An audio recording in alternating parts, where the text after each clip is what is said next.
하나님 말씀 창세기 35장 1절에서 2절입니다. 구약 성경 창세기 35장 1절에서 2절.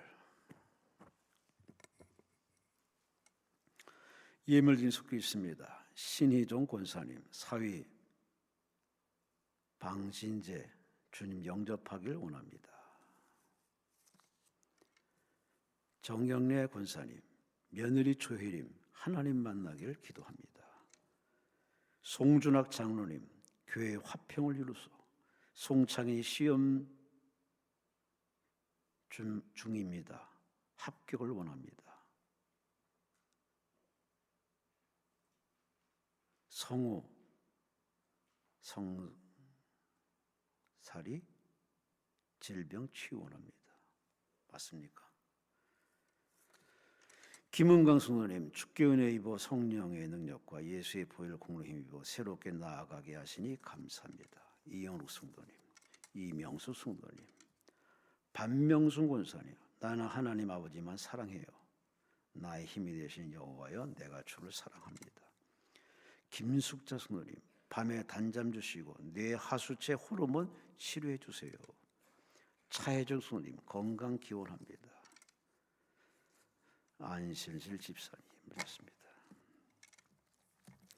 창세기 35장 1절 2절 찾으셨으면 아멘 하시겠습니다. 합독하십니다. 하나님이 야곱에게 이르시되 일어나 베델로 올라가서 거기 거주하며 네가 내 형 에서의 낯을 피하여 도망하던 때에 내게 나타났던 하나님께 거기서 제단을 쌓으라 하신지라. 야곱이 이에 자기 집안 사람과 자기와 함께한 모든 자에게 이르되 너희 중에 이방 신상들을 버리고 자신을 정결하게 하고 너희들의 의복을 바꾸어 입으라. 아멘. 기도드리겠습니다. 고맙습니다. 감사합니다. 날씨가 포근하게 따뜻한 날씨는 하나님 감사합니다.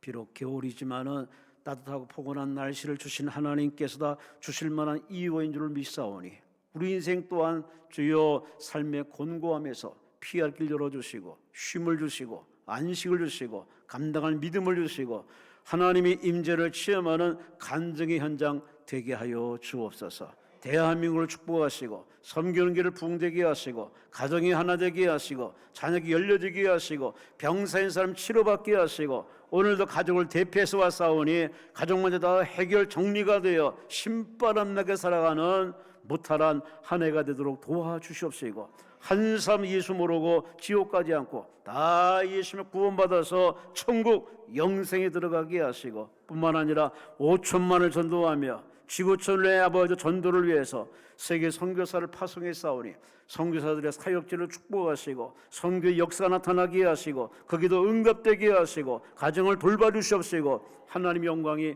그득가득하게 도와 주시옵소서. 올린 예물 받으시고 정성 받으시고 심어 싸우니 성경의 약속한 대로 100배로 주셔서 삶의 현장에 하나님의 은혜가 이토록 아름다운 곳인가 체험하는 간증의 한 해 되게 하여 주시옵소서. 시종을 주님께 맡기며 감사하며 예수님 이름으로 간절히 축복하며 기도리옵나이다. 아멘. 우리 하나님께 감사와 영광을 돌리십니다.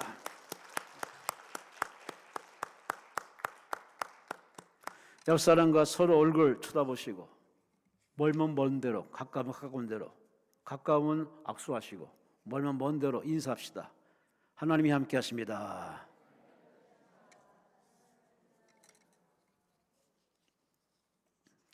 따라합시다. 바꾸면 산다.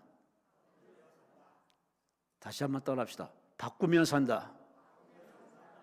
할렐루야. 오늘 설교 제목입니다. 다른 건 몰라도 제목만은 잊지 마세요. 바꿔야 삽니다. 새 것을 달라는 것보다도 더 빠른 방법이 뭐냐? 내가 하고 있는 거 이거 바꾸는 게 더 빠릅니다. 제가 퇴근해서 집에 갔다가 잠깐 아파트를 이렇게 도는데 그 학교가 하나 있어요. 상당히 꽤 이름 있는 학교입니다. 가는데 아파트 담벼락에 현수막이 딱 붙어 있어요. 뭐라고 썼길래 가던 제 발걸음을 딱 이렇게 멈추겠습니다. 뭐라고 쓴지 아십니까? 들어보세요. 흡연은 결국 가시밭길, 금연은 역시 꽃길. 다시 한번 읽어볼까요? 흡연은 결국 가시밭길, 금연은 역시 꽃길. 요즘 애들이 담배를 어지간하니 피는 거 봅니다. 그래서 담배의 폐해에 대해서, 흡연의 폐해에 대해서 그렇게 경종 울리는 말로 흡연은 가시밭길 걸어가는 인생이다. 꽃길을 걸어가기 원한다면 금연을 하라. 바꾸라는 얘기입니다.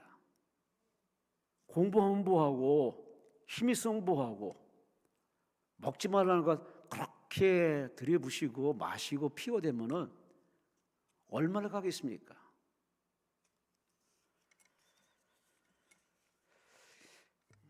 김병수 씨가 쓴 책이 있는데 감정의 온도라는 책이 있습니다. 요즘 참 책 읽기 참 좋은 계절입니다. 서점에 가서 한번 책 좀 사셔서 읽어보시기 바랍니다. 많은 책들이 계속 쏟아져 나옵니다. 이분이 책에서 이렇게 얘기합니다.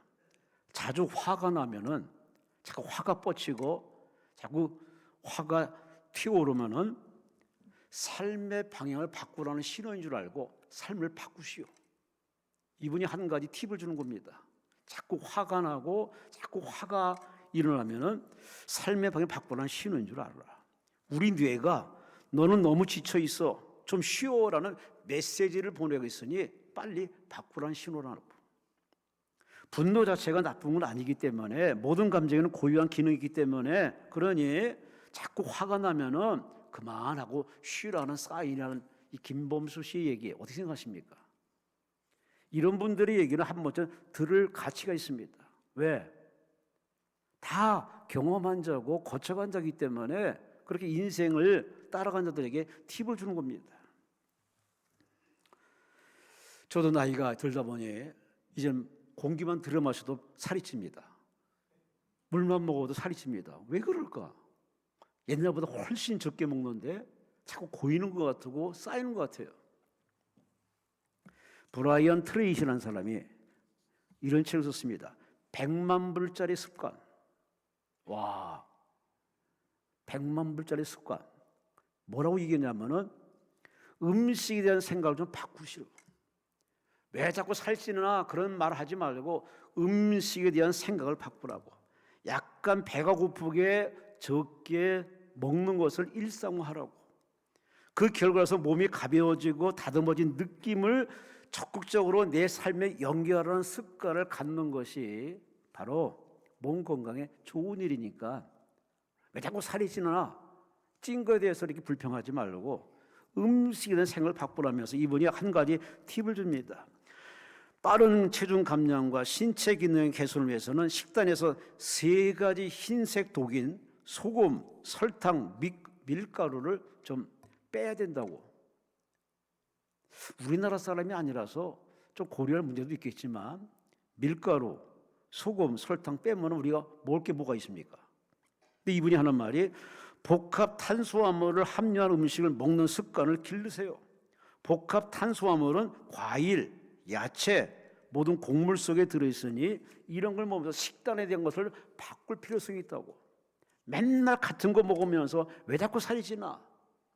라고 하는 거는 그 사람은 하나는 알고 둘은 모르는 행동이라고 이분은 얘기합니다. 그러니 여러분 식단도 좀 변화가 필요합니다.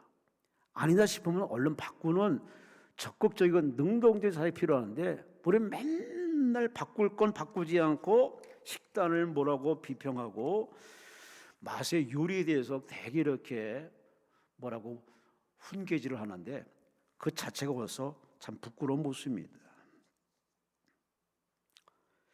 대법원 자료에 따르면은 사람들이 자꾸 이름을 개명을 한답니다.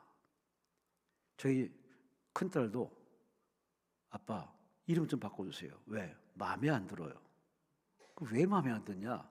일단 어감상 안 좋고 그러니 바꿔달라고 하도 쫄르고 쫄라서 그래 뭐 너 싫다면 바꿔야지 뭐. 그래서 이름 바꿔줬어요. 제 딸도 그러는데 하여튼 사람들 보면 이름을 개명하는 사람들이 상당히 많습니다. 1945년생에 가장 많이 등장하는 이름이 바로 영수. 영자가 제일 많이 이름이 많아. 또 1975년생은 정훈, 미영, 2005년에는 민준이, 서연이, 다 그 시대마다 좋은 이름, 잘 나가는 이름, 어감상 약간 좀 새로운 시대에 이게 맞는 그런 이름이랄까요? 그런 좋은 이름을 많이 찾아 선호한. 그런데 이름 바꾼다고 사람이 바뀌나요? 절대 안 바뀌더라고요.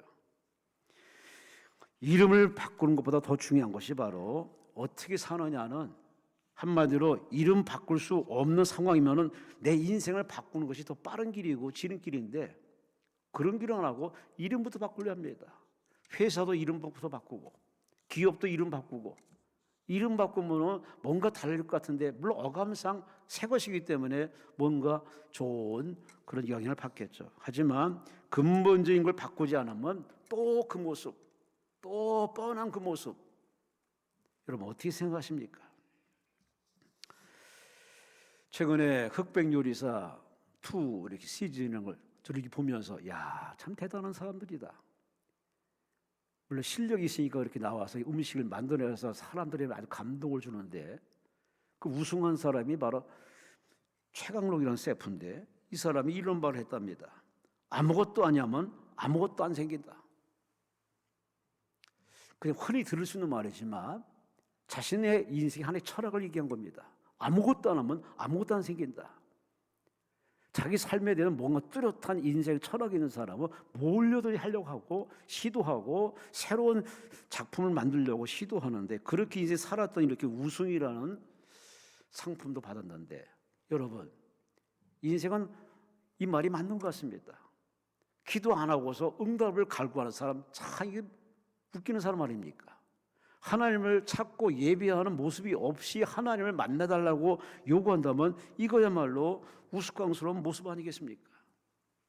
아무것도 안 하면 아무것도 안 생기는데, 올해는 여러분이 뭐라도 심으시고 기도도 하시고 선행도 베푸시고 사랑도 하시고, 참 아멘을 어지간히 안 하시네.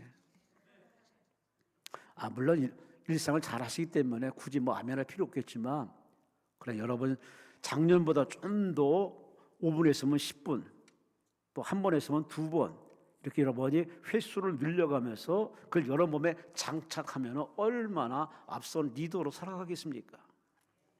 쇼펜하우가 이런 말을 했습니다. 우린 남을 부러워하는데 어리석게도 인생의 4분의 3을 소비한다고. 물론 옛날 사람이지만 그의 말이 틀린 말은 아닌 것 같습니다.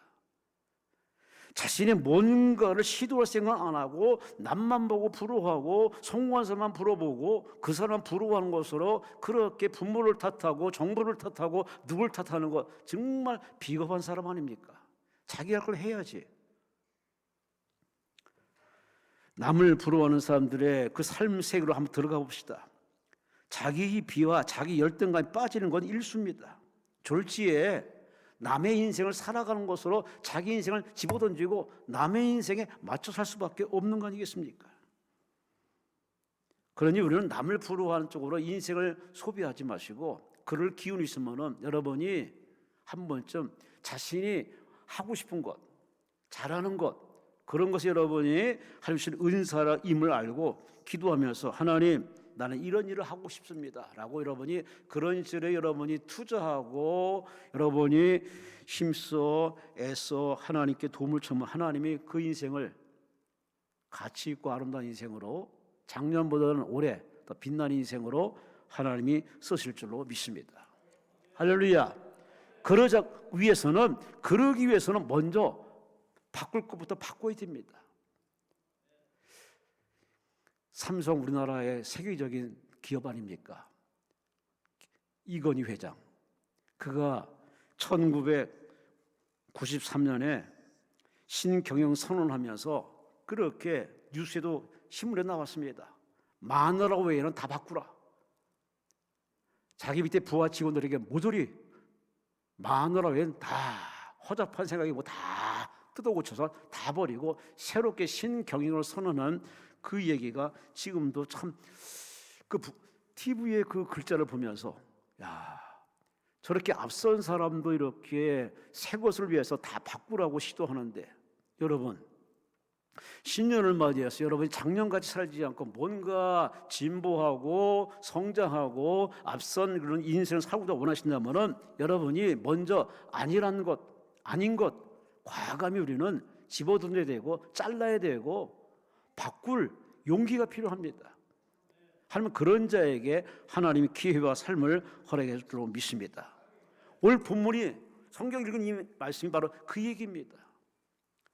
본문은 창세기 35장이지만 34장에 보면은 35장의 이 사건이 이런 일이 왜 나와야 되는지에 대해서 성경이 이야기해 줍니다.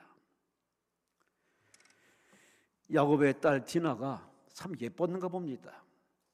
길거리 다니다가 히위 족속 세겜 추장에게 그냥 한눈에 눈에 콜 해가지고 그를 데려다가 강간을 합니다. 백주에 있을 수 없는 사건이 벌어졌습니다. 야곱의 자식 가운데 자기 딸이 그렇게 남의 족속에 이렇게 유린다는 것을 온 오빠들이 분개했습니다. 저들을 다 그야말로 죽이려는 그런 아주 감정 대폭발할 때 마침 히위조서 세겜 추장이 미안했는지 우리 결혼합시다. 내가 데려가겠습니다. 그랬더니 야곱의 자식들이 머리를 썼습니다. 그래? 좋아. 그러면 우리 누나를 주는데, 우리 누이를 주는 대신에 조건이 하나 있다. 할례를 행하라. 우리 민족에는 할례를 행해야만 서로 통혼할 수 있으니 할례를 행하라. 여러분, 할례, 남자들에게 필수적인 이 할례를 의식을 행하라. 이 히위 족속들은 그 말에 흔쾌히 뭐 할례 정도 할 수 있지 뭐. 그래서 그들은 할례를 통해서 바로 이 야곱의 식구들의 재산까지 다 이렇게 자기들 것으로 만들려는 야욕에 들떠서 그렇게 선뜻 계약합니다. 그들이 할례 봐서 아주 힘들어할 적에 이 야곱의 자식들이 칼을 빼고 다 들어가서 모조리 그 남자들을 다 죽여버립니다. 아들 사내 아들은 모조리 죽이고 그 집의 아내와 자녀들 다 뺏어버리고 짐승도 뺏어버리고, 그야말로 아주 야곱 사전에 있을 수 없는 끔찍한 사건이 벌어졌습니다. 자기 딸이 성유린 당한 것도 너무 충격이지만 그 자식들이 아버지한테 물어보지 않고 칼을 빼들고 와서 무참하게 모조리 죽인 그 사건에 야곱은 그야말로 엄청난 당황스러운 사건입니다. 어찌할 바를 모르고 이 야곱은 분노도 하고 자들을 막 질타도 하지만 그것까지 문제가 해결될 문제가 아닙니다. 히위 이 족속들이 가만히 있지 않고 쳐들어올 걸 생각하니까 불안하기 짝이었습니다. 그때 하나님이 짠 하고 나타나가지고 오늘 1절에 보시면 하나님이 야곱에게 말합니다. 얘야, 네가 처음 네 형과 형의 장자를 뺏어가지고 네가 이렇게 도망칠 적에 그 길가에서 잠을 자다가 내가 너를 만나지 않았느냐? 너는 그때 만난 사건이 있지 않고 그 자리에 돌을 세워서 기름 붓고 이것을 베델이라 하나님의 집이라고 얘기하지 않았느냐? 그러니 너는 다시 베델로 올라가서 내게 제사를 드려라. 한마디로 초심을 잡으라는 얘기입니다. 다시 원래 자로 리턴 돌아서라는 얘기입니다. 이 계시를 받고 올 본문 2절에 보세요. 2절에 보면 이 야곱이 이에 자기 집안 사람과 자기와 함께 모든 자가 이르되 너희 중에 있는 이방 신상을 다 버리고 자신을 정결하게 하고 너희들의 의복을 바꿔 입어라. 그들이 바로 베델로 올라가기 위해서는 먼저 주변을 정리해야 했습니다.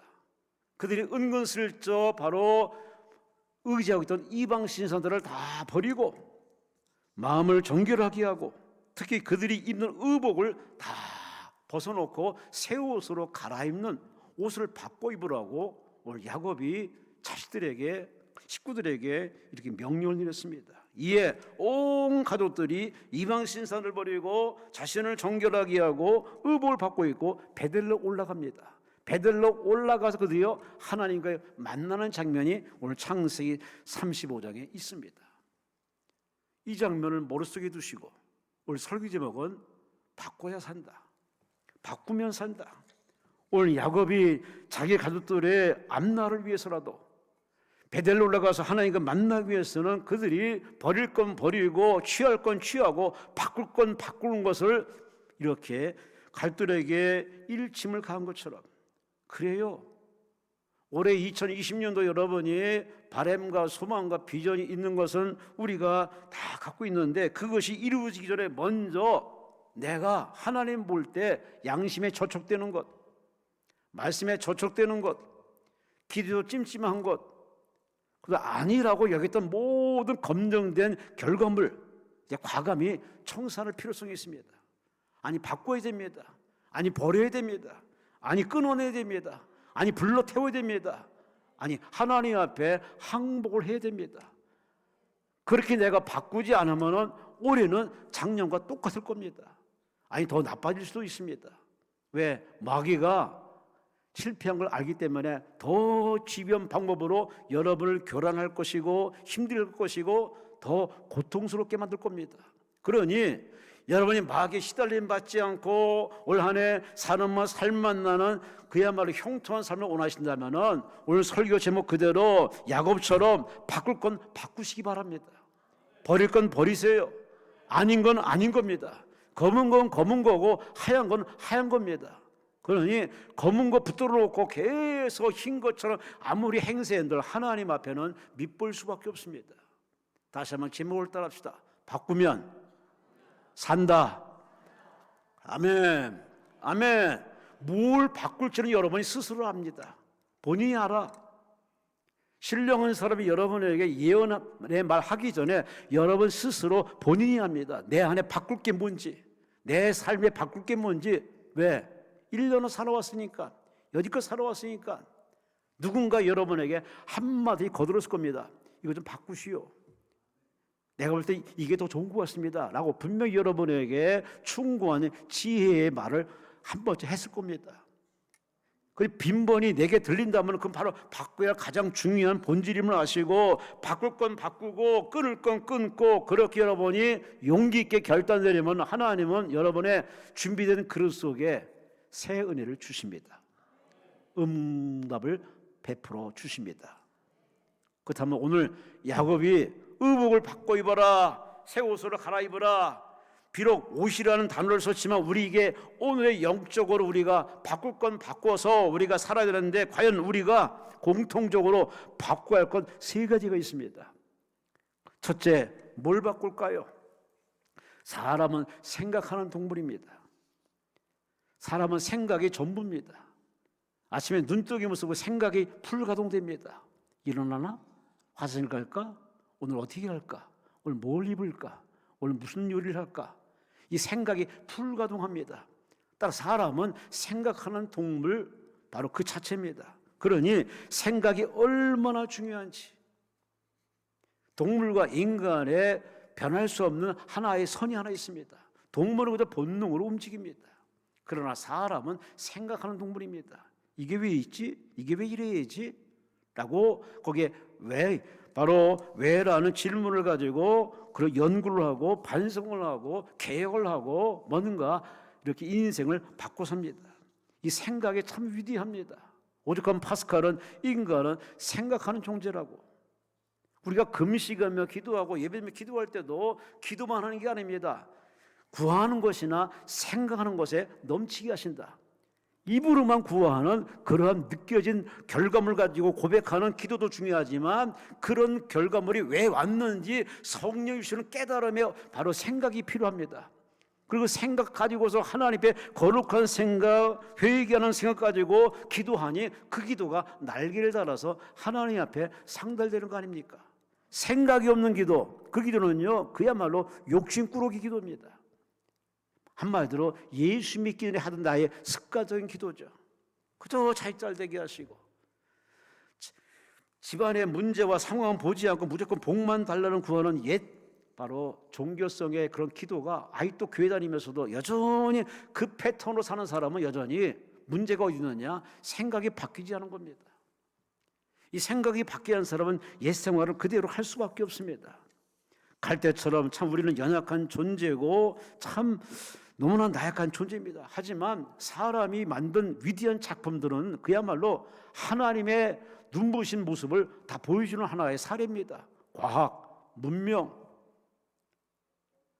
요즘에 계속 이렇게 우리 인간들의 혜택 주는 여러 가지 AI부터 시작해서 많은 이런 물건들 보면은 야, 인간 참 위대하다, 놀랍다.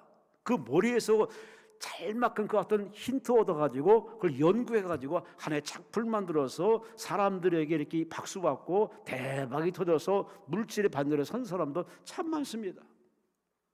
모든 결과물의 시작은 뭐냐? 생각입니다. 문제를 문제로 보지 않고 사건을 사건으로 보지 않고 사건과 문제 속에 뭔가가 있지 않겠느냐라고 마음을 열어서 이렇게 생각을 열어서 생각하다 보니 거기에 번뜩 하나님 때로는 지혜를 주시고 아이디어를 주어서 작품을 만들고 발명하게 되고 할렐루야, 할렐루야. 그러니 사람들의 운명은 혈통 뭐 그런 가문 그것 때문에 결정되는 게 아닙니다. 사람들의 운명은 바로 생각으로 다 결정됩니다. 부정적인 생각하는 사람은 늘 그 결과는 뻔합니다. 부정적인 결과물에 도달할 수밖에 없습니다. 하지만 매사에 밝고 맑고 환하게 저 푸른 하늘처럼 저 내리쬐는 저 햇살처럼 그야말로 그 아름다운 생각하는 사람 그 생각 자체가 밝고 맑고 환하기 때문에 하나님이 그 생각에 날개를 달아서 앞선 자로 하나님을 쓰는 것은 성경에 기록된 이야기입니다. 잠언서 23장 7절에 말씀합니다. 대저 그 마음의 생각이 어떠하면 그 위인도 그러한즉. 이 말이 무슨 말입니까? 생각이 그 사람이다라는 얘기입니다. 배움이 그 사람이라는 얘기가 아니라 생각이 그 사람이라는 얘기입니다. 생각은 그 사람, 바로 그 생각을 들여다보면 그 사람이 무슨 생각하나 그 생각이 바로 그 사람의 인격이고 전부라는 얘기입니다. 여러분은 기도드리면서 예배드리면서 무슨 생각하시나요? 내 생각 백날 첫날 해봐야 그 구린 생각, 그 뻔한 생각 백날 해봐야 본인이 아마 지루해서 지쳐서 잠이 올 겁니다. 그리고 내 생각을 십자가에 못을 박아버리고 우리는 내 생각 대신에 주님의 생각. 왜 아멘 안 해요? 예배 시간 바로 그런 시간이에요. 내 생각을 내려놓고 하나님의 생각을 갖게 하옵소서. 하나님의 생각을 내게 넣어주옵소서. 하나님 보는 그 세상을 나도 볼 수 있도록 내게 넣어주옵소서. 이게 예배 시간이고 이게 기도 시간입니다. 기도는 하나님 앞에 나의 형편을 모른다고 하나님께 정보를 알려드리는 그런 시간이라고 생각하는 사람은 여전히 성경을 모르는 사람이에요. 하나님은 전지하시고 전능하시고 무소부지하시고 온 세상에 충만하시기 때문에 여러분이 무슨 생각하는 것까지라도 알고 계신 하나님 앞에 여러분이 저급한 생각으로 하나님 앞에 퉁명스럽게 말하지 마시고 주여 나는 살아보니 연약한 자고 부족한 자입니다. 주여 제가 뭘 합니까? 이 작은 머리 가지고 이 우주 만물을 제가 어떻게 합니까? 주여 제게 지혜를 주옵소서. 아이디어를 주옵소서. 하나님의 생각을 제게 쑥 넣어 주옵소서. 그런 아름다운 기도 해보지 않겠습니까? 맨날 그냥 뭐 달라는 마치 물건 달라는 식으로 하나님 앞에 생떼 쓰는 그런 기도 언제까지 하시려고 합니까? 기도를 바꾸세요. 생각을 바꾸세요. 바꾸지 않으면요 여러분에게 변화는 일어나지 않습니다. 민수기 13장에 보면은 모세가 12명의 정탐꾼을 바로 가나안 땅에 보냅니다. 매 예배 때마다 아주 단골로 나타나는 예화의 하나의 아주 실사례입니다. 12명의 정탐꾼이 각 부족의 머리들 한 사람씩 12명이 모세의 지시받고 가나안 땅을 정탐하기 위해 40일 동안 그들이 이렇게 정탐을 합니다. 정탐하고 돌아와서 똑같이 그 땅을 다 두루 살폈는데 그들의 결과물을 보니 두 생각으로 쫙 바뀝니다. 다수 10명은 하나같이 아주 폐쇄적인 생각, 인간적인 생각, 안 된다는 생각, 그래서 한다는 소리가 그들이 이렇게 고백합니다. 그들을 가보니 그들은 성도 높고 철기문하고 사람도 키가 크고 그들 눈에 우리는 메뚜기같이 너무 약한 존재다. 그러니 가봤자 게임해야 된다. 악평을 했습니다. 생각이 그 모양이기 때문에 그런 말이 나올 수밖에 없습니다. 반면에 여호수아 갈렙은 아닙니다. 비록 그럴지라도 그들은 바로 우리의 먹이 밥입니다. 우리가 올라가면 하나님이 길 열어주시고 올라가면 하나님이 함께 하셔서 우리가 그 땅을 능히 차지할 수 있습니다. 생각 자체가 하나님과 고두가 맞고 있습니다. 여러분, 이거 참 중요한 대목입니다. 기도를 첫날 백날 하면 뭐합니까? 말씀을 읽고 맷독을 하고 예배 잘 드리면 뭐합니까? 생각을 하나님께 맞추지 않으면요, 하나님의 생각을 내게 접수하지 않으면요, 여전히 그 사람은 유괴 사람이고 종교인이고 반그리스도인이고 그런 사람에게는 아무런 변화가 없습니다. 변화가 없으니까 한다는 소리가 하나님이 자기를 싫어한대. 그런 말이 어디 있어? 내가 사는 게 자체가 밥 먹고 사는 게 아닙니다. 하나님이 사랑하고 용서하기 때문에 우리가 존재하고 사는데, 그러니 여러분은 살아있다는 걸 하나님이 살아가는 증거임을 알고 그 하나님 앞에 좁은 식견으로 좁은 생각으로 엉뚱한 소리 하지 마시고 거기에 다 이유가 있음을 알고, 주여 저는 모릅니다. 제게 깨닫는 지혜를 주옵소서. 할렐루야, 할렐루야. 그러니 오늘 야곱은 자기 가족들에게 말합니다. 너희는 우상단지가 복주는 줄 알고 우상을 가지고 있느냐? 우상을 버려라. 거칠이 하지 말고 속이 중요하다. 마음을 성결하게 하라. 옷만 화려하게 입은다고 그것이 인생이 아니다. 옷을 바꿔 입어라. 이 얘기가 비단 자기 자식들에게 하는 얘기뿐만 아니라 오늘 우리에게 주는 메시지입니다. 바꾸라는 얘기입니다. 세상 방식으로 자본주의 사고로 어떤 이 세상 방식으로 여러분이 맞추어 사는 것도 물론 필요하지만, 그러나 너무 과하게 맞추어서 그거 아니면 답이 없는 것처럼 뉴스에 빠져 있고 유튜브에 빠져 있고 세상 몇몇 사람들의 그 말 한마디에 그냥 휘둘림 당한다면 그 사람은 정말 하나님을 우습게 보는 사람입니다. 여러분, 부지 중이라도 우리는 하나님을 자꾸 우스운 하나님을 만들지 마세요. 세상에 아무리 반짝반짝 빛나도 그걸 그렇게 빛나게 만든 건 하나님의 은혜 주신 선물입니다. 그러니 우리는 위에 계신 하나님을 잃지 말아야 됩니다. 그 하나님이 나를 지금 어떻게 보시는가를 늘 하나님을 엿보고 살피고 하나님 낯을 살펴서 그 하나님 면전에서 여러분은 제 생각에는 이렇지만 그러나 주님 생각은 달라온 줄 믿사오니 그 생각을 내게 넣어 주옵소서. 할렐루야. 여러분이 바라보는 2020년도 어떻게 보이십니까? 여러분 생각에는 다 빨주노 옷을 파란 바일 겁니다. 그 자유국 때문에 자유롭게 그렇게 평가할 수 있죠. 그러나 하나님 보는 대한민국, 하나님 보는 허락한 2020년도 다릅니다. 기왕이면은 내가 하나님 눈에 맞춰야 되고 하나님의 생각에 맞추는 것이 지혜로운 거 아닙니까? 왜? 그분이 만든 세상이 나는 태어난 존재예요.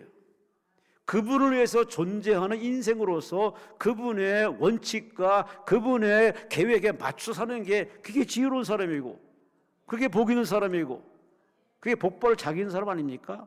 그래 내 생각을 바꾸세요. 내 생각을 십자가에 못 박아 버리세요. 내 생각은 자꾸 학연, 혈연, 지연, 돈, 소득 이런 것에 매우 이렇게 민감하게 반응 보입니다. 그러나 주님의 생각은 좀 다릅니다. 주님은 없는 것도 있게 하시고 있는 것도 없게 하시고 떡 5개 물고기 2마리 가지고 수만 명 먹이시기도 능히 할 수 있고 썩어서 냄새는 나서는 무덤가에서도 저는 죽은 게 아니라 잔다. 예수님의 생각은 이렇게 다릅니다. 그리고 여러분이 얼마를 배우고 얼마를 살았느냐 그거 별로 중요하지 않습니다. 내가 주님의 생각에 맞춰 사는지 아니면은 내 생각에 하나님을 끌어다가 맞추는지 여러분 전자입니까? 후자입니까? 첫째, 바꿔야 사는데 뭘 바꿔야? 생각을 바꾸자. 그래서 여러분이 기도하며 금식 기도하면서 여러분의 허접한 생각, 실패하라고 그렇게 확인된 생각 그런 생각 이젠 다 흐르는 물에 떠내버리시고 주여 내게 그 하나님의 생각을 넣어 주옵소서. 말씀으로 넣어 주옵소서. 꿈으로 넣어 주옵소서. 성령 충만으로 떠오르게 하여 주옵소서. 두 번째, 바꿔야 산다. 야곱은 이 백성들에게 여러 가지 조건을 이겼습니다. 너희들이 이방신앙을 버려라, 자신을 성결하게 하라, 의복을 바꾸라. 한마디로 알게 모르게 이 야곱 가족들은 한마디로 습관이 지금 뭔가 변질되어 있습니다. 거룩한 습관은 다 물 건너가갖고 현실에 바로 희귀조 속에 맞춰 살고 세상에 맞춰 사는 변형된 습관에 길들여진 사람들. 그래서 두 번째 말합니다. 뭘 바꿀까요? 습관을 바꾸라. 아멘. 습관은 제2의 천성이라고 사람들은 얘기하고 선생님들은 얘기했습니다. 3살부터 8까지 간다고. 무서운 겁니다. 안 바뀌어요. 절대 안 바뀝니다. 바꿀 수가 없어요. 바꾸면 그 사람은 숨을 못 쉴 겁니다. 태교부터 이렇게 길들여진 자기만의 천성이 있습니다. 그야말로 아무리 가르침 받아도 잠깐은 변하더라도 다시 옛 모습 돌아갈 수밖에 없는 제2의 천성, 습관이 얼마나 무서운지 여러분 잘 알 겁니다. 하나 예를 들어볼까요? 제가 지난번 설교 중에 한번 저의 이야기를 한 적이 있는데, 또 아파트 10층에 삽니다. 18층인가 19층짜리 아파트인데 10층에 삽니다. 지하 주차장에서 키를 긁고서 이제 뭐 하려다가 갑자기 뭐가 빠졌어.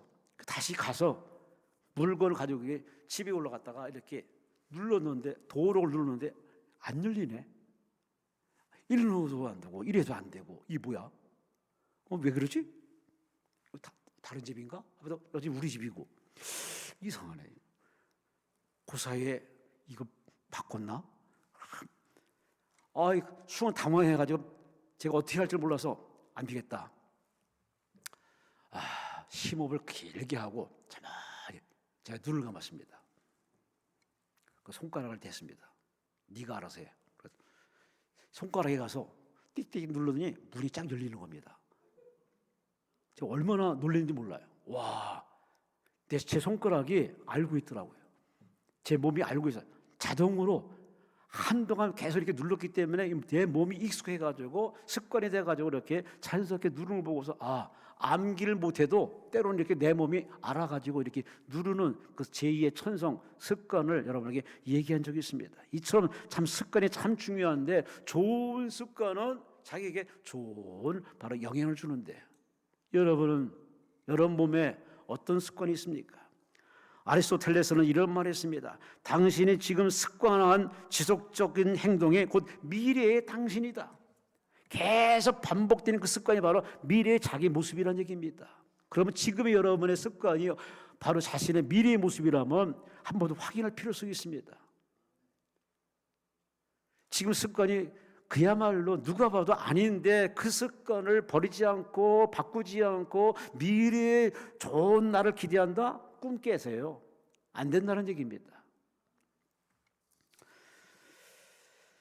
참 요즘 옷을 참 잘 입습니다. 이제는 SNS부터 시작해서 이제 세계 정보가 여과 없이 걸러 들어오기 때문에 요즘은 참 옷도 잘 입고, 우리나라도 많이 이제 길쭉길쭉하게 애들이 키가 크기 때문에 아주 옷도 아주 상당히 잘 입고 아주 세계 주목받는 K 문화도 있습니다. 다이닝 제임스라는 분이 쓴 책이 있습니다. 미국 기업을 휩쓴 12명의 역을. 한마디로 잘 나가는 부자, 앞선 바로 미국에 잘 나가는 12명의 여자, 여거를 이렇게 소개합니다. 이 성공한 여자들은 한마디로 자세히 가만히 연구해 봤더니 옷차림에 별로 관심이 없답니다. 관심이 없는 이유는 하나랍니다. 자기 능력을 너무 확신하기 때문에, 당당히 살기 때문에 옷에 대해서 별로 신경 안 쓴답니다. 불안함을 숨길 필요도 없고 허세 부릴 필요도 없고, 그렇기 때문에 그냥 편안한 목도 자기가 가장 좋아하는 그런 옷을 입고서 이렇게 활동하는 12명의 여걸들의 이야기를 쭉 하면서 이분이 결론적으로 하는 말이 뭐냐? 옷은 인격이다. 여러분, 옷이 인격이래. 내가 옷을 입고 있는 이 옷을 입으면 그 사람의 인격, 인격의 수준이 어느 정도 보인다는 얘기입니다.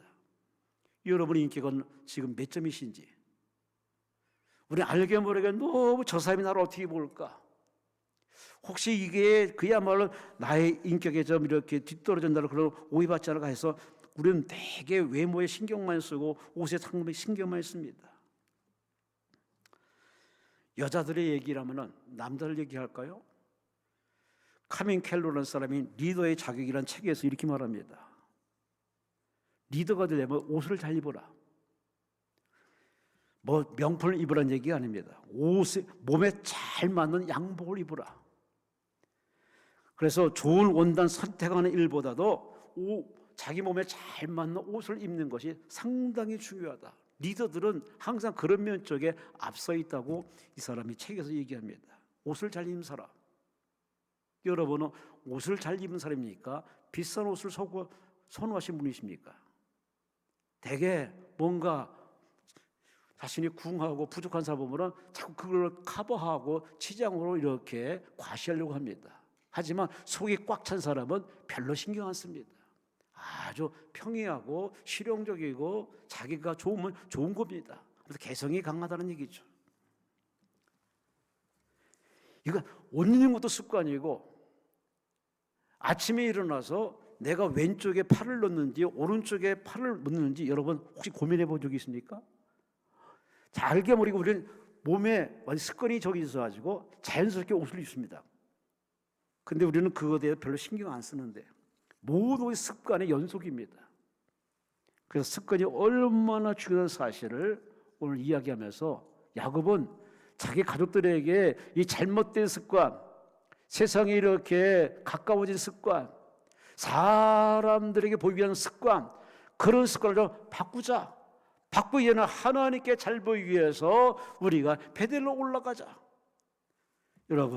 여러분은 하나님 앞에 은혜 받고 응답 받으러 이 자리에 오셨는데 하나님 여러분에게 먼저 말합니다. 내가 죽기 전에 너한테 바꿀 게 있다. 너 생각부터 좀 바꿔야겠다. 네가 나를 상대하면서 그렇게 내게 복받을 만한 그런 습관이 있는지 한번 확인해 보지 않겠느냐? 누가복음 22장 39절에 보면 예수님의 습관이 한 면으로 이렇게 한 단어로 이렇게 언급되어 있습니다. 예수님이 습관을 쫓아 감람산에 가심에 지하들도 쫓았더라. 예수님도 습관의 한 사람의 모습을 보여줬습니다. 감람산에 습관으로 가셨다는 의미입니다. 왜? 기도하러, 예배드리러, 하나님 만나러. 그렇게 몸에 배인 바로 예수님의 습관임을 오늘 누가복음에 누가는 이렇게 기록해 들려주고 있습니다. 한마디로 거룩한 습관이죠. 여러분, 기도가 식당이든 사업장이든 어디서든지 항상 기도가 몸에 습관화된 사람은 사람 의식하지 않고 그렇다고 너무 큰 소리 할 거 없지만 그러나 하나님 앞에 기도하는 그 몸 본연의 모습이 과연 이것이 몸에 배어 있는 사람은 어디 가니 기도하는 것에 부끄러워 여기지 않습니다. 이게 안 되는 사람은 그냥 일부도 저지릅니다. 사람을 찾아다닙니다. 그러나서 이제 안 되니까 하나님 앞에 나름대로 믿음이 있다고 기도를 합니다. 벌써 물 건너가는 모습입니다. 먼저 그의 나라와 그 일을 구하라. 먼저 하나님을 찾고 먼저 하나님께 아뢰고 하는 먼저 기도가 습관이 된 사람은 그 사람은 어떤 풍파가 오더라도 헤쳐나갈 수가 있고 능히 승리할 줄로 믿습니다. 예수는 기도가 습관이고 하나님을 찾는 게 습관일 뿐만 아니라 요한복음 11장 41절에 죽은 나사로 무덤가에서 예수님이 이렇게 기도합니다. 눈을 들어 우러러 보시고 이르시되 아버지여 내 말을 들으신 것을 감사하나이다. 예수님의 기도의 습관이 뭐냐면은 달라는 기도를 한 번도 한 적이 없습니다. 항상 내 말을 쓰는 아버지 감사합니다. 예수님의 기도는 선감사가 나옵니다. 여러분의 기도는 뭐예요? 달라고 눈 떠서 뭐하냐고 자꾸 여러분에게 하나님께 눈 뜨시라고 자꾸 얘기하는데 하나님 눈 뜨고 계세요. 근데 우리 자꾸 하나님 눈 떠서 날 보라고 얘기하는데 그런 사람의 기도 이제 그만 바꾸세요. 차라리 예수님처럼 공격적인 기도를 해보세요. 항상 내 말을 신 아버지여 감사합니다. 왜 아멘 안 하세요? 할렐루야. 문제 앞에, 사건 앞에, 어려움 앞에 차라리 믿음으로 감사할 때 하나님이 야, 너는 날 닮았네? 나하고 소통이 되네? 복 주지 않겠습니까?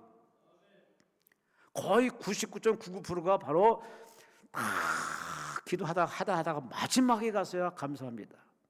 얼마나 그냥 광야 유랑하듯이 이렇게 힘들게 기도 생활을 합니까? 어차피 결론은 감사하고 마지막은 감사합니다. 그냥 차라리 미리 감사해 보세요. 하나님이 이뻐서 여러분에게 더 좋은 감사권을 허락할 줄로 믿습니다. 그러니 이 감사도 습관입니다. 평소에 매일 범사에 감사하는 사람은 그 사람에게는 문제가 왔다가 그냥 지나가요. 근데 문제로 계속 남는 이유는 딱 하나입니다. 이 사람이 감사할 줄 모르네. 하나님이 감사라고 아무리 쌓인 분에도 감사를 안 하네. 인정을 안 해. 한마디로 믿음이 없는 거지. 어떻게 하면 좋아? 또 고생해야지 뭐. 또 아파야지 뭐. 그래 매 맞고 터지고 이렇게 힘들게 그때 가서야 마치 유레카 하는 것처럼 발견하지 마시고 하나님의 뜻은 딱 하나입니다. 감사로 제사를 하는 사람이 나를 영화롭게 한다. 이 감사가 하나님 원하는 거라는 겁니다. 원해서 태어난 인생이 아니라 내가 살고 싶어 사는 인생이 아니라 하나님이 살라고 명받고 우리는 태어났기 때문에 선물로 태어난 인생이기 때문에 하나님 앞에 할 말은 첫째도 감사, 둘째도 감사, 마지막도 감사, 감사에 할 말이 없어. 천국도 내가 가고 싶어 가나요? 그분이 문 열어줘야 가고 그분이 허락해야 가고. 할렐루야. 우리 감사할 밖에 없어요. 올해 제발 불평 원망으로 입에다 그렇게 냄새나는 그런 말 구사하지 마시고 향기 나는 말, 감사합니다, 고맙습니다, 하나님 덕입니다, 아멘입니다, 할렐루야. 그럼 마구마구 이렇게 여러분 이걸 하다 보니 습관이 되는 사람은요 마귀가 왔다가 금방 가요. 문제 왔다가 문제가 그냥 지나가요. 그렇게 여러분이 올해는 만사가 다 들어도 편안하고 형통하시기를 주의 이름으로 축원합니다. 첫째, 생각을 바꾸고, 두 번째, 습관을 바꾸고, 마지막 가장 중요한 게 뭐냐? 가치관을 바꾸라고. 가치관이 뭘까요? 세상과 자신을 바라보는 근본적인 태도입니다. 옳고 그름의 판단 기준이 바로 가치관입니다. 여러분의 가장 중요한 게 뭡니까? 우리는 되게 문제 사건 앞에서 보면 문제가 더 지대한 것으로 보여서 마치 자기 인생을 허접하게 보는 사람들이 있어요. 이것이 그야말로 마귀의 가장 노리는 바로 노림수입니다. 마귀는 자꾸 우리에게 너는 물질보다 하수고 문제보다 하수다. 자꾸 우리를 알고 문제와 그 물질 앞에서 자기를 비하하게 만듭니다. 그래서 자살하게 만들어요. 이 가치관이 병든 사람이에요. 이런 병든 사람은요 좋은 환경에서도 좋은 걸 모릅니다. 여러분 이 자유민주주의 대한민국이 얼마나 좋은 나라인지 아십니까? 이거 알려면요 대한민국에 있으면 잘 몰라요. 외국 나가보면 알아요. 너무 좋은 나라예요. 봐요. 아멘을 2살밖에 안 하지. 2살만 여행 갔다 왔다는 얘기지. 정말 좋은 나라예요. 어디 가든지 먹을 거 있고 어디 가든지 뭐 쉴 곳 있고 어디 가든지 내가 하여튼 너무 좋은 나라. 이 좋은 나라가 계속 좋은 나라 만들어 가도록 만들어야 되는데 아유 주여.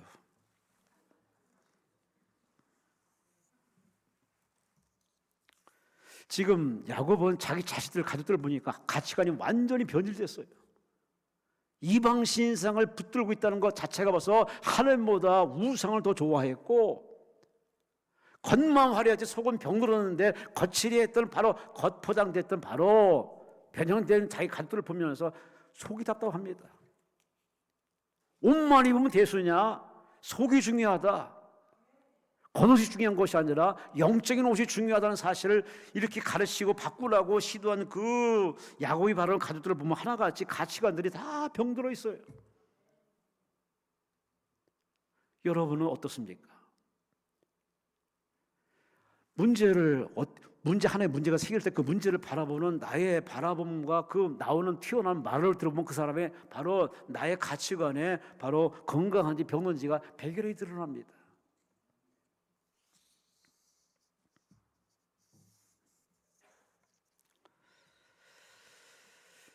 고수들, 우리 시대에 보면은 고수들이 있습니다. 사업의 고수, 자녀 교육의 고수, 건강의 고수, 예? 주식의 고수, 뭐 다른 나라 고수들이 있어요. 그 고수들을 총망라해 쓴 책이 하나 있는데, 고수들의 인생 작법이라고 쓴 바로 고영삼 씨가 쓴 책인데, 고수들은 그야말로 뭐가 다르길래 그렇게 앞서갈까? 이분이 팁을 들려줍니다. 힘들 때 자신에게 들이닥친 상황을 달리 보는 지혜를 가져야 된다. 왜? 고수는 항상 달리 본다는 얘기입니다. 근데 대부분의 거의 평범한 사람은 하나만 쳐다봅니다. 그래서 다른 각도로 보려는 그런 시도를 안 하기 때문에 바뀌지 못하고 달라지지 못하고 그 인생을 자각하고 체념하고 포기한다는 얘기입니다. 몸과 마음, 생각의 방향을 달리 보는 지혜를 바로 이 고수들은 갖고 있기 때문에 똑같은 문제를 당했어도 그 고수는 그렇게 바라보기 때문에 빨리 돌파하고 그렇게 앞서 저벅저벅 걸어간다고 고수들이 왜 성공하는지를 그렇게 얘기를 해줍니다. 달리 본다는 얘기입니다. 솔직히 우리는 예수 믿기 전에 참 똑같이 바라봤는데 예수 믿고서 바라보는 또 하나의 눈을 가졌습니다. 바로 진짜 눈이죠. 하나님 눈, 영의 눈은, 믿음의 눈, 할렐루야. 이 눈이 장착된 사람은요, 세상에 전쟁이 일어나고 뭐 IMF가 터지고 뭐 해도 눈 하나 깜짝하지 않습니다. 왜냐? 이 세상을 통치하고 세상을 쥐락펴락하는 것은 바로 소수의 사람이 아니라 정치인들이 아니라 바로 하늘의 하나님이라는 사실을 믿기 때문에 그 눈이 필요한데 어느 날 우리가 살다 보면 자꾸 세상과 가까워지고 사람과 어울리다 보면 그 눈이 자꾸 이렇게 시력을 잃어버려요. 우리 육신의 눈도 자꾸 이렇게 오래 살다 보면 눈이 예전 같지 않고 비문증도 생기고 수술도 받고 새롭게 이렇게 눈이 뭔가 이렇게 참 불편을 많이 느끼는데 우리 영적인 눈도 마찬가지입니다. 내가 매일 씻고 깨끗하게 아지고 성령 충만하지 않으면요 뻔해요. 옛날 눈 또 그 눈 가지고 미워하고 불평하고 수근수근대고 좋은 말 안 하고 삐딱한 거 바라보고 기왕이면은 장점 얘기하지 않고 단점 얘기하는 그러한 바라보는 각도가 똑같은 이유가 왜 그러냐? 바로 눈이 감겨서 그래요. 눈이 변해서 그래요. 몸과 마음, 생각의 방향을 바꾸면은 이분이 얘기합니다. 맞바람이 나를 밀어주는 바람으로 바뀌어버리는. 처음에는 나를 막는 바람이었는데 내가 달리 바라봤더니 그게 오히려 나의 등을 밀어주는 그런 바람이 되어서 앞서가게 했더라는 얘기입니다. 고수들도 바로 힘든 산전수 공전을 다 겪었다는 얘기죠. 하지만 그걸 헤쳐나가는 그 팁이 뭐냐? 달리 보는 지혜를 가졌기 때문에. 근데 우리는 고지식하게 우직하게 계속 한눈 가지고 쳐다봅니다. 그래서 기도를 해야 돼요. 기도하면 하나님이 우리 눈을 바꿔주십니다. 한마디로 홍해 앞에 이스라엘 백성들이 홍해만 바라보던 그 백성들이 모세는 기도했더니 영안이 열렸어요. 홍해의 길이 열려있네. 육지 같은 길이 있네. 그걸 믿고 손을 내밀었더니 지퍼를 내밀었더니 바람이 불어와서 홍해의 길이 쫙 열립니다. 할렐루야. 기도하는 사람이 이런 눈을 하나님이 주시기 때문에 여러분은 바로 그 눈을 갖지 못하는 사람은 한마디로 기도를 안 했다는 증거입니다. 어느 목사님이 교회를 개척했답니다. 오늘 성장하다 보니까 교회 일꾼들이 필요해. 일꾼을 잘 써야 되거든요. 잘못 쓰면요 교회 문 닫아요. 교회가 깨져요. 그래서 이분이 그 선후배들이 얘기를 많이 들었기 때문에 참 자기의 교회 일꾼들 세우려다 보니까 믿음 있는 사람은 보니 믿음 있는데 보니까 성품이 신통치 않고 성품은 좋은 것 같은데 믿음이 신통치 않고 어떤 사람을 써야 될지 너무 고민하다가 목회를 잘하시는 선배 목사에게 찾아서 상담을 했답니다. 그때 선배 목사님이 이렇게 얘기해 줍니다. 믿음은 시간이 지나면 얼마든지 성장을 해. 근데 내가 볼 때 성품은 평생 바뀌지 않거든. 차라리 믿음이 조금 부족해도 성품 좋은 사람을 뽑아. 그 사람이 교회의 유익이야. 그래서 이분은 바로 믿음 좋은 사람이 아니라 성품 좋은 사람을 뽑았답니다. 여러분 어떻게 생각하십니까? 교회에는 믿음 좋은 사람만 너무 많아. 믿음 좋대. 절대 2인자는 없어. 다 1인자야. 다 믿음이. 근데 솔직히 성품 좋은 사람 그닥 많지 않습니다. 성품 좋은 사람은요, 당신 하시라고, 그리고 양보할 줄 알고, 그 사람에서 물어보면은 좋은 장점을 얘기해 줍니다. 이 성품 좋은 사람은 그래요. 성품 나쁜 사람은요, 한 삐딱하게 얘기하고 좋은 소리 절대 하지 않습니다. 최근에 한 배우가 세상을 떠났습니다. 안성기 배우. 국민 배우랄 정도로 이렇게 한 시대의 자막을 이렇게 휘저었던 안성기 배우가 세상을 떠났는데, 그도 아버지인지라 아들에게 그렇게 편지 쓴 내용이 그렇게 뉴스에 보도됐습니다. 아들에게, 얘야, 세상에 착한 사람이 많이 필요하거든. 내가 너한테 부탁한다. 너는 착한 사람이 되라.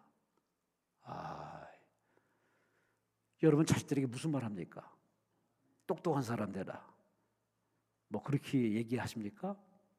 인생 제대로 산 사람은요, 자기 자식한테 말합니다. 세상에 착한 사람이 많이 필요해. 너는 착한 사람이 되어서 도움 주면 인생 살라고. 그렇게 멋진 국민 배우답게 자식의 교육에 대해서도 이렇게 말 한마디 한마디가 감동입니다. 다시 한번 여러분은 보여주는 그런 것에 너무 신경 쓰지 마시고, 내 성품은 그야말로 사람들에게 유익이 되는가, 도움이 되는가. 여러분 동창들 보면 그런 거 알 겁니다. 왠지 그 동창이 들어오면 분위기가 싸해집니다. 왜? 성격을 하거든. 한껏 하는 성격. 그런 동창이 있는가 하면은 그 동창이 들어오면 갑자기 분위기가 확 밝아지고 마음이 열리게 되고 웃음이 넘치게 되고 무슨 잔치집 같아요. 무슨 옷을 입었냐가 아닙니다. 무슨 백을 들었냐? 아니죠. 그 성품 자체를 알기 때문에. 참 주는 성품, 나누는 성품, 공유하는 성품. 할렐루야. 예수님의 사람이 그에 대해서 예수님께서 사도 바울을 통해 이렇게 말합니다. 너희는 그리스도의 편지니라. 그리스도의 향기니라. 할렐루야. 내 향기가 아니라 내 안에 계신 그분이 드러나시는 그리스도 향기가 나타내야 그게 정상인데, 그런데 과연 교회 안에 이런 분들이 얼마나 있을런지. 예수님이 이 땅에 오셔서 나 알아달라고 말하지 않습니다. 인자는 섬김받으러 온 것이 아니라 섬기러 왔다.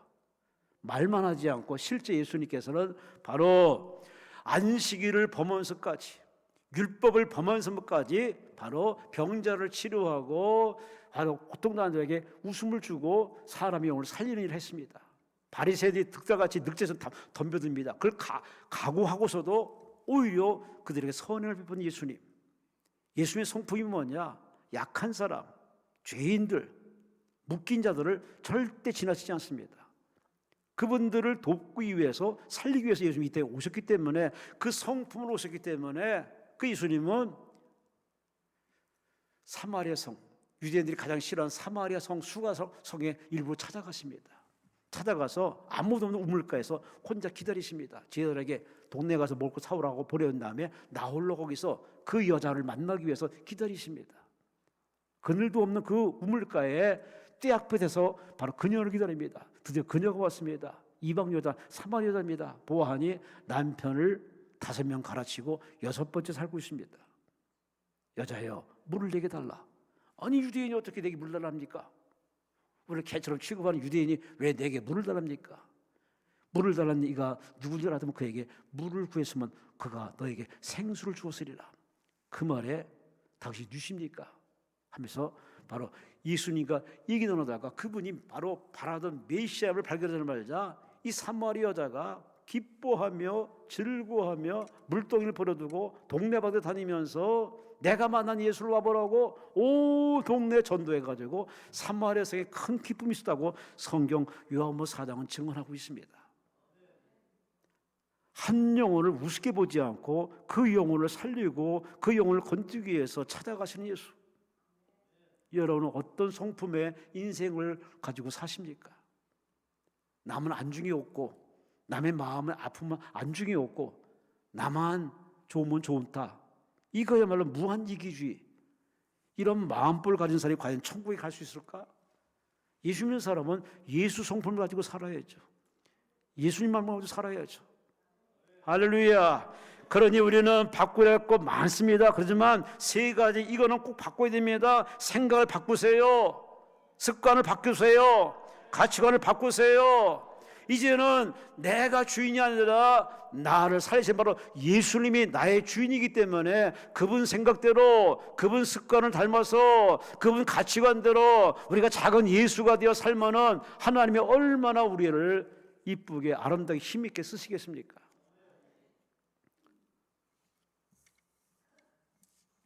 마지막으로 시 한 수 읽고 설교를 마치겠습니다. 고은 목사님의 시입니다. 제목은 우리 안에 모든 것이 있다. 기도하며 바닷길을 걸었다. 바다는 바다가 아니라 기도였다. 묵상하며 산길을 걸었다. 산은 산이 아니라 말씀이었다. 비우며 숲속을 걸었다. 숲은 숲이 아니라 겸손이었다. 감격으로 도시를 걸었다.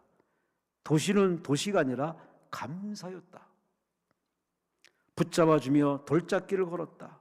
돌짝길은 돌짝길이 아니라 사랑이었다. 씨를 뿌리며 텃밭을 걸었다. 텃밭은 텃밭이 아니라 생명이었다. 하늘이 주신 이 길을 손잡고 걷고 싶은 사람아, 우리가 아름다우면 세상은 모두 다 아름답고 우리가 그 반대라면 세상은 모두 다 추하리라. 마지막 시 한번 다시 한번 읽겠습니다. 우리가 아름다우면 세상은 모두 다 아름답고 우리가 그 반대라면 세상은 모두 다 추하리라. 그러니 여러분 안에 예수님이 계신 사람이라면 예수의 눈을 바라보면 세상은 아름다운 세상, 내가 전도할 세상, 내가 사랑할 세상임을 아시기 바랍니다. 여러분 안에 그 예수님이 늘 살아계셔서 제발 여러분이 예수님의 생각으로, 예수님 저 기도가 습관이 되고 감사가 습관이 되시고 예수님의 그 한 영혼을 가치 여기는 걸 가치관을 가지고 그렇게 교회를 섬기시고 그리고 나라를 섬기시고 가족을 섬기시고 이웃을 멋지게 살다가 섬기는 작은 예수로 살아가시기를 주의 이름으로 축원합니다. 주여 3층 한번 통수로 기도합니다. 주여 주여 주여